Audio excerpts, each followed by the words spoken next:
Can you close that? Don't close it all the way though.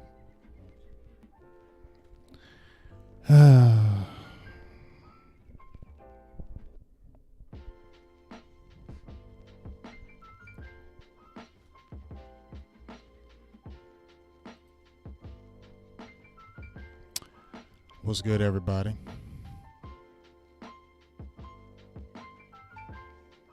What's good, KMT?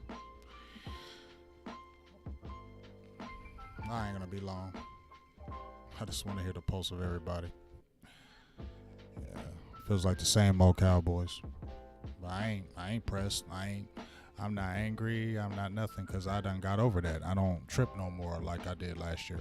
So I'm numb to this. So I just like looking at it from an analytical state. But yeah, people talking about Kellen, but it's been a whole bunch of things, man. That defense is bad. But let's look at some things. I'm gonna just show you some things that are funny to me. One of the things that's funny to me is this right here. Why are we always on the losing end of these things? Like, why is it always us that we deal with right here? The streak the Jags are looking to break today. Jacksonville has lost 20 straight games against the NFC, the longest inter-conference streak since the NFL merger in 1970. Jacksonville last beat an NFC team in the week of 2018 when they defeated the Giants. Yeah, we definitely ain't drinking Kool-Aid, but that's just funny to me. And I said, see what I mean? This always happens to Dallas. Like whenever they post like this has never happened, and just like when Dallas lost that lead against Green Bay, they hadn't lost a lead 28-14 in the fourth quarter in 195 straight times, and then this happened. We're always on the wrong end of a bad freaking it's hilarious, man. Once again, here it is. And just some things I wanted to shuffle through because I'm going to show you, people mad at Kellen Moore. I get it. We should just be mad at the whole damn team. So, y'all should just be mad at the whole team because I ain't mad because I already know. Should be mad at that too right there. Should be mad at that right there. Like, yeah, that first interception, people say somebody hit Dak's arm. I watched it a few times. That was a bad pass, bro. Like, that was a bad pass regardless if somebody hit him. They didn't hit him that bad to alter that pass, the first interception he threw. That was just a bad damn pass from Dak. This one right here,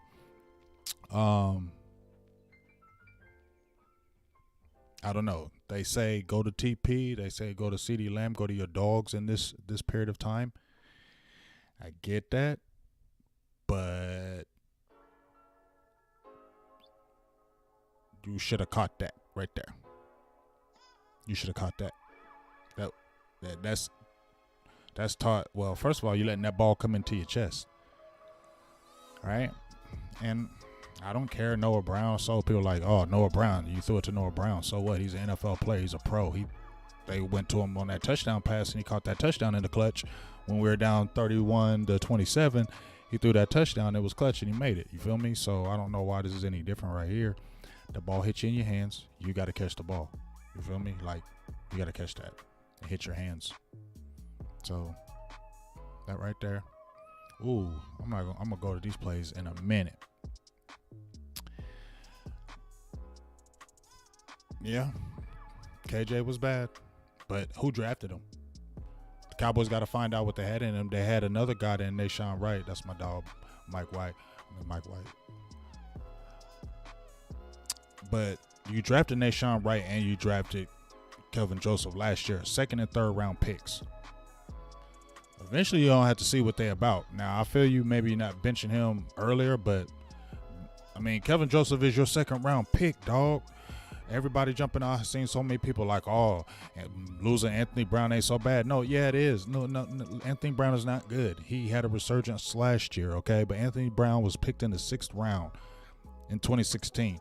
He hasn't been great his whole career in Dallas, right? We've been torching Anthony Brown his whole time he's been here, right? Right? He's been getting torched the whole time. So he had a resurrection last year, but we start seeing his warts again this year. So we know what Anthony Brown is. He's going to give up plays. People are talking about, oh, we wish I had Anthony Brown back. Anthony Brown was getting cooked by rookies. Do you remember Christian, who had his breakout game. He started turning up after Green Bay after he was cooking Anthony Brown. Alec Pierce from Cincinnati, rookie, cooking them, going deep. And I get it. But y'all crying about Kelvin Joseph? Anthony Brown was doing the same damn thing. And here's the thing. Dallas picked Kelvin Joseph. Dallas drafted Nashawn Wright. You got to eventually see them play, right? You drafted him in the second, third round. You're going to just keep him on the bench. You're going to keep Nashawn Wright inactive the whole year? Is he that bad? Y'all drafted him. Dan Quinn, you said you personally sat down and talked with him. Kelvin Joseph, was that your pick? I don't know. Was that your pick? Because you went with the size and stuff. Now he ain't even getting on the field. And then when they get on the field, man. So that's y'all's picks. And the team got to see him so they can decide if they want to move on from y'all. So you sitting on the bench the whole time, or you can't play all year because you've been inactive or you've been playing special teams. These are second and third round picks. They need to play. And you need to find out what they are so you can maybe draft somebody else. You need to find out what they are. It's terrible that you have to find out right now, but you're going to eventually have to find out. You feel me? And let's not act like Anthony Brown and Jordan Lewis were just killing it out there, because they were not. It's the truth. But then this right here, my guy Mike White, we had our show today, Burgers and Blitzes. Go check out that show. It was a great show. But right here, I agree with this. See, he says, I actually want them to fire Killins, so you'll see another OC do the same exact shit. I agree with that statement, because Dallas wants a certain type of coordinator to come to Dallas. Okay? So we all mad at Kellen. Fire Kellen. Get this. We need an innovative. We talked about it. I said it in a couple videos ago, and we even talked about it yesterday. Dallas ain't going to have those innovative coordinators come in because, number one, the innovative coordinators don't want to come here because they're going to be handcuffed. They're going to be strapped. They're going to be meddled with the Dallas front office. That's what it is. They want their certain type of guys. Just like they say, we're happy with our guys, with the players. They're happy with their guys, with the coaching too. And they are not moving on from Kellen Moore because that's their guy. You get what I'm saying? And as long as he's their guy, he ain't going nowhere. And when you look at these offenses, and I even said I thought Kellen Moore called a good first half, right? But then he got goofy. You feel me? It's right here. I'll show you where he got goofy. You know what I'm saying? The first play right here. This is the 3-sequence play. First of all, your defense gave up 110 yards rushing to Travis Etienne. I said don't let him run the ball on you, because if he can run the ball, it's gonna be bad. I said, if you bury these guys, we'll be able to. Can't keep these guys around because this team is young. They're enthusiastic. They feel like they can beat Dallas. They were coming in there feeling like they can beat Dallas. I guarantee you, Doug Peterson was telling his team, we can beat Dallas. You feel me? And I feel like at no time did they ever feel like they couldn't beat Dallas, and that's the way they played. You know what I mean? What's up, Marvin Hargrove? What's up with your family? And what's up, everybody jumping in here? But these are the 3 sequence. So your defense didn't play the greatest. Yeah, everybody wants to blame Kelvin Joseph. Yes, he gave up that pass. But if you talk about that first pass Kelvin Joseph gave up, where was his safety help? I believe that was a cover 1 at least. And Malik Hooker was the last safety back there. There wasn't anybody else going deep besides Marvin Jones Jr., who did the double move. He did the double move. Where was your safety at for your safety help? Malik Hooker was right there playing underneath. Why? There was already a man underneath. What up, Dave Walker? What's up with you, big dog?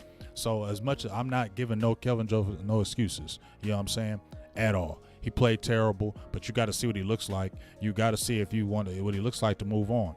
But that pass, that should have been some safety help with Malik Hooker. That's just the truth. Malik Hooker was over the top, and he should have helped him. So it wasn't just him on that play. It was Malik Hooker too. You feel me?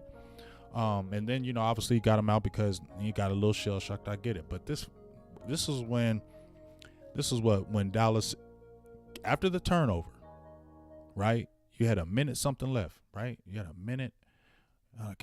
minute like 20 something left. This was the first play.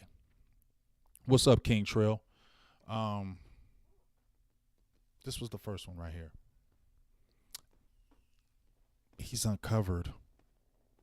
Man, that's frustrating right there. Hold on, let me do something right quick. I want to go something right quick. because I don't want to hear this.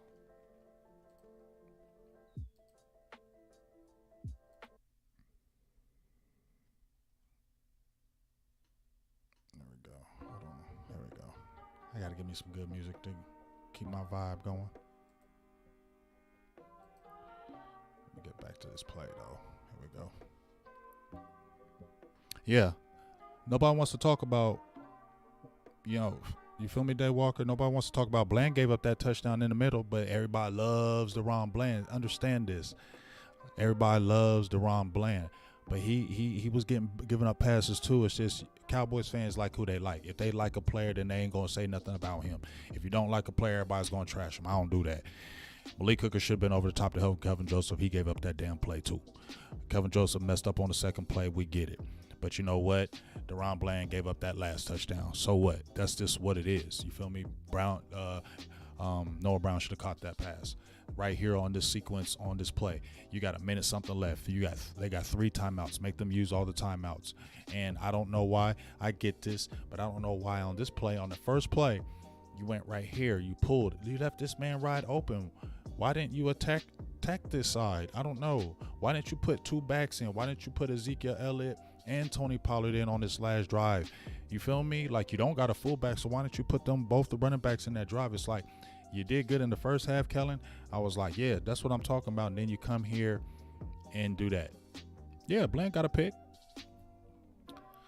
Yeah, he is playing like he don't want it. You're right. He is playing like he don't want it. But I just don't understand this. How does this man come unblocked on your first series? How does this man come unblocked?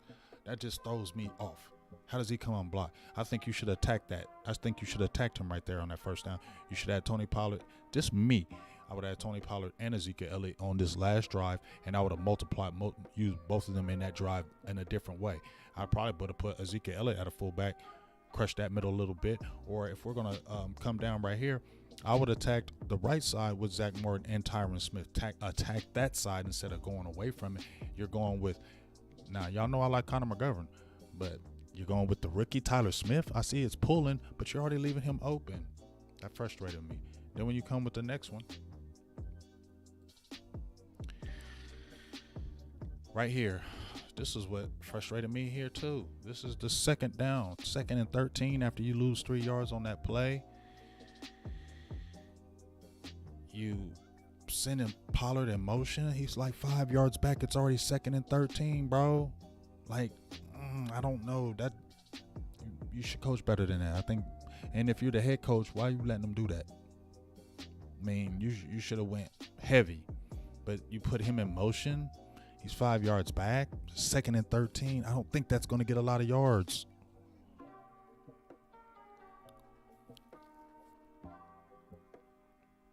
I don't know who got to win to force a clinch a playoff spot. Right. I feel you, Day Walker. When we went mass protection, that was Tyler Smith. That was the rookie. He gave up that sack. Yeah, defense did give up second. Defense didn't play good. I don't know. And then on this third play, this is the one that was hidden.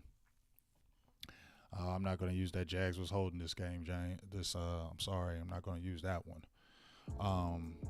But this is your third down with 1:12 left in the game. And you go this on third down, bro? And then you throw a deep pass. Like, wow. Like, this is the one right here. Like, even if why would you stop the clock for them and they had 1 timeout left? Like, this is elementary football, and this your head coach got to jump in, Kellen Moore, say, hey, we ain't throwing that ball on this play. We're going to run it, and we're going to do this. That's when I feel like you got to jump in there and step in there and say, no, we're not going to do that this game. We're not going to do this on this play. But, third down right here, I just feel like these 3 plays along with and then after they scored the second touchdown, and it was like what was it? It was after they scored the first one on Kelvin Joseph. It's 27-17. Then we come out and we in bad field position and we come out throwing. That's where we got the sack early, where Tyler Smith gave up the sack and then Dak throws the intercept. Like, I don't get that. It was just kind of weird to me. But let's go to this right here. This is the quick quick thoughts from Pro Football Focus as we get ready to talk about it. I don't know why. I know Ferguson was, yeah, but Eli, you say you throw it to Noah Brown. It hit his hands. Like everybody's saying, you throw it to Noah Brown. It hit Noah Brown's hands. He's a professional receiver. Yes, he may have. So what? He dropped a pass before. It's not like he been having the dropsies. That was right in his hands. You're supposed to catch that. You're a professional NFL player. That's an easy catch. You feel me? Like, I don't get it. Yeah, and here's another thing. I said 30-30 club. We ran the ball, but it's like we ran it effectively in the first half, and then you go away from it in the second half. And you're right. We should have had T.Y. out there. I don't know why he didn't play. But here's this right here. Trevor Lawrence, big comeback, 318, 4 touchdowns. That's crazy. Completion rate, adjusted completion rate of 72.5. Michael Parsons, people got on him, said he didn't do anything, but he was pressuring. He said a recorded pass rush rate of 32.4. Covered a late play. Deron Bland, he did his thing. I mean, he did give up the 1 touchdown. But 5 catches for 48 yards and a score. He was targeted 10 times, 50% completion rate against him for 48 yards and a score. Not terrible. Dallas was rotating the tackles. You saw Jason Peter and Tyron Smith. I mean, Noah Brown cut the touchdown. You feel me, Eli? You feel me? So, like I said, I ain't really tripping over this game. I'm not really tripping over this game. But what I did say was this. I'll go to this again, and I'll say this again, that these 4 games were very important, and that's what stands out to me. And I said we need to be at least 3-1 in this streak in this last 4 games, because Dallas went into the playoffs limping last year, and I said they can't go into the playoffs limping this year. And I said these 4 games were critical. I wrote it down here, November 29th. I said these 4 games are critical. Don't look past them Jags getting ready for Philly. I don't think they were looking past them because they knew this was going to be a tough team, but they should have stepped up to the plate and matched that energy, because you knew they were going to be going all out today. So I say you need to be at least 3-1. So you got this tough matchup against Philly. Them Titans, that's going to be in Tennessee. They're going to be playing for their playoff lives too, because they're still trying to win that South. So that's a playoff game right there. And then you got them Commanders who still might be in there, or they may try to play spoiler. You feel me? So that's why I said these last 4 games were important, and you have to go in there strong. You have to go in there streaking. You have to go in there heavy. You have to go in there, hot, because Dallas didn't go into the playoffs hot last year, and they paid the price for it. It was a one and done. And I feel like it'll be the same thing if it happens like that again, if you don't get it together and get hot going into those playoffs. So that's the biggest thing that's standing out to me. Dallas got to get hot. Dallas got to, clean it up. I don't know what happens. T.Y. Hilton be activated.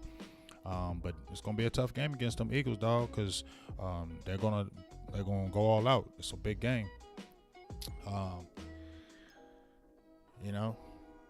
don't want to sit there and say the same old Cowboys. I'm trying to give them a benefit of the doubt, but like I said, it doesn't matter if you got 2 double-digit win seasons that haven't happened in 20 years. It doesn't matter if you get back-to-back playoff appearances if you lose in the first round again. I don't know who Philly plays after us, big dog.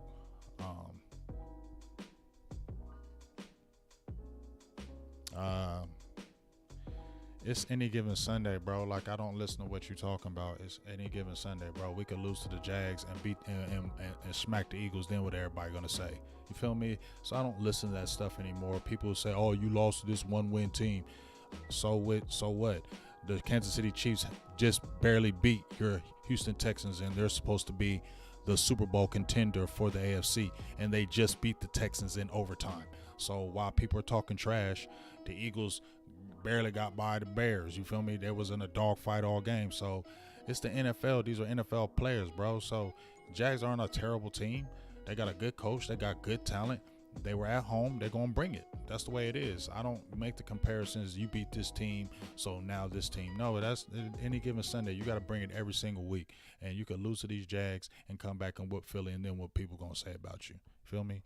So I don't be feeling that. It's just the thing of I said, in my videos last week, it's the coaching. It's not just the players. The players got to play, right? We understand that the players got to make the plays. You got to make the plays, Kevin Joseph. You got to make those plays, Malik Hooker. You got to make the plays, everybody on the defense. You got to make the plays. You got to make the blocks. I get that. But the coaching, when it gets in these games, when it starts getting tight, that's when coaching comes in to me. When the team comes back on you, you got to really coach it to win the game now. Like if you were blowing out a team and that team comes back on you, coaching is paramount now because now they got the momentum. Your coach has to take control of the team now, especially if you were beating a team real good and that team comes back and all of a sudden it's a game. Now it's not just the players, it's the coaching that really becomes paramount because coaching is going to basically subside everything. And I just feel like, man, I don't know. And Mike McCarthy has been in these big games. Sometimes I don't know. Does he get in the ear? I don't know that dynamic where you don't sit there and say, hey, we got to make sure we do something on this drive right here, or we got to make sure we put in these plays right here, or we got to make sure. I don't even know if he sits there and sits in the meeting to where he knows what Kellen's going to be doing. But I just feel like somebody's got to step in there and say, hey, this is what we need to do on this drive. We need to get this first down. We need to make this happen, and this needs to happen. So, I feel like the coaching is kind of letting us down right now in the aspect of when it gets tight. Even though we pulled it out last week against them Texans, it just seems like when it starts getting tight, things act funny in the air with Dallas. So I don't know. We'll see how it goes on. It's going to be a huge week. Make sure you check out the podcast with me and my dog, Joe Castro, the Philly. He going bananas. He going nuts. He probably talking crazy over there. He already did his show, and he already mentioned Dallas Law. So, he geeked over there. And we're going to do our live podcast like we did last time. We're going to do our live play-by-play Saturday before Christmas Eve. Before Christmas, we're going to do our live play-by-play, and we'll get that going. So make sure you tune in that because they're going to be hot and heavy. Best of Enemies podcast this week. So I think that's just going to be fun. I'm going to be laughing at everybody turning up. That's just kind of crazy.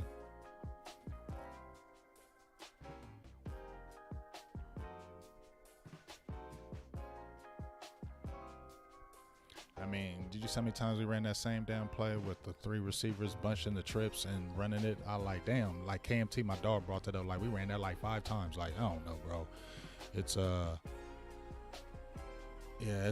just a funny dynamic. But as I said before, we're about to see. It's getting ready to come into this next 3 games. These are all playoff games.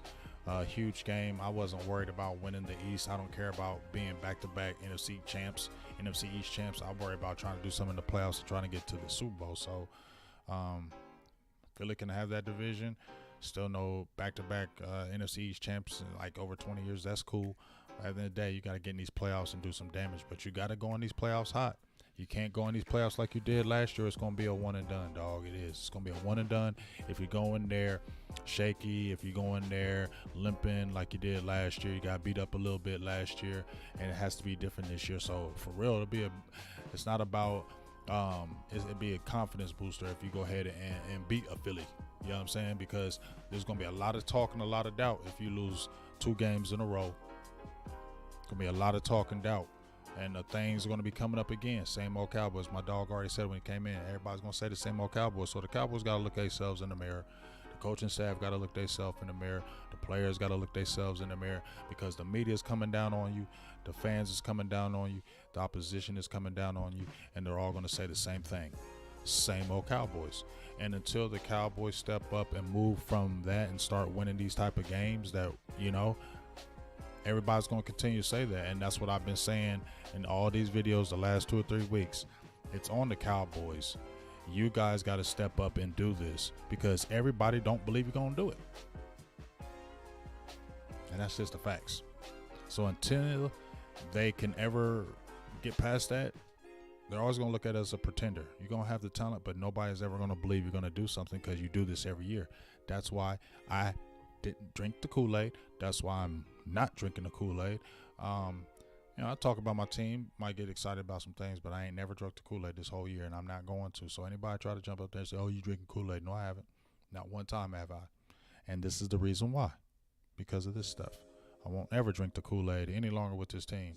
I'm just going to be neutral and just see how I feel for what it is. And I remove myself from all that emotion and the highs and lows, because that ain't good. I was tired of being frustrated all the time. I ain't frustrated now. I just see for Dallas for what they are. And, hey, let's see what y'all can do. But I've seen this too many times for me to get mad now. You know what I'm saying? I've seen this too many times from the team for me to get mad and frustrated and go crazy. Why? They do this too many times. It's like a broken record. So show me something different. You feel me? So what's up, Unc? How you doing? Now, anybody still saying cowgirls, you're like 12 years old, bro. So ain't nobody paying no attention to you. Like, you still say cowgirls, bro? Like teenagers who don't even know football still say cowgirls. Like, pick something new, bro. I don't respect anybody says anything cowgirls. Tells me you don't even really know football. Just me. Well, I'm about to get off of here. I'm about to head up out. Check out the shows this week. You know how we do. I got a great interview dropping with my guy Justin Murray. He's actually out here in Central Ohio, defensive end out here. He's my first Central Ohio player I've interviewed. I've interviewed players all over the country this year, high school players, and this is actually my first Central Ohio, and he's a dog too. Make sure you check out that interview. I don't know if I'm gonna drop it tonight. I'll see, but make sure you check out that one. Go support it. He's a player. He's a junior, 6'2", 220 defensive end linebacker. He's already getting some field. Penn State. His ultimate school, he wants to go to Miami, Ohio. So my job is to help him get there, because I know some of my homies that went there. What's good, Supreme C? Yeah, check us out. Check that movie out, and we'll be back this week.